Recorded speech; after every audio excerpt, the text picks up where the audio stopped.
ગોત્રીમાં SOG પોલીસે soldier security service agency પર search કરી લાયસન્સ વિના સિક્યુરિટી એજન્સી ચલાવતા સંચાલક સામે કાર્યવાહી કરી હતી. વડોદરા શહેર એસઓજી પોલીસ મથકના પીઆઈ એસડી રાતડાને ચોક્કસ માહિતી મળી હતી કે ગોત્રી રોડ ઉપર આવેલ શ્રીજી વંદન ફ્લેટના મકાન નંબર L103માં રહેતો મનોજકુમાર યાદવ નામનો ઈસમ પોતાના આર્થિક ફાયદા માટે પોતાના ઘરેથી જ વગર લાયસન્સે સોલ્જર સિક્યુરિટી સર્વિસ નામે ગેરકાયદેસર સિક્યુરિટી એજન્સી ચલાવે છે. જે ચોક્કસ હકીકતના આધારે પોલીસની ટીમે સર્ચ કરતા મનોજ યાદવ નામનો ઈસમ મળી આવ્યો હતો.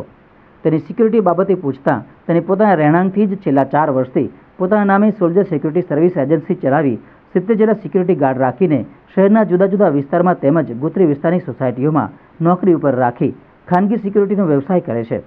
તેમજ તેઓ પાસેના 70 સિક્યુરિટી ગાર્ડ પૈકી કોઈ પણ સિક્યુરિટી ગાર્ડનું પોલીસ વેરિફિકેશન કરાવ્યું ન હોય, સાથે તેની પાસે ખાનગી સિક્યુરિટી લઈને લગતી કોઈ પણ પ્રકારના રજિસ્ટરની નિભાવણી પણ કરવામાં આવી ન હોવાથી ગુનો કર્યા બાબતે પોલીસે તેની અટકાયત કરી આગળની કાર્યવાહી હાથ ધરી છે.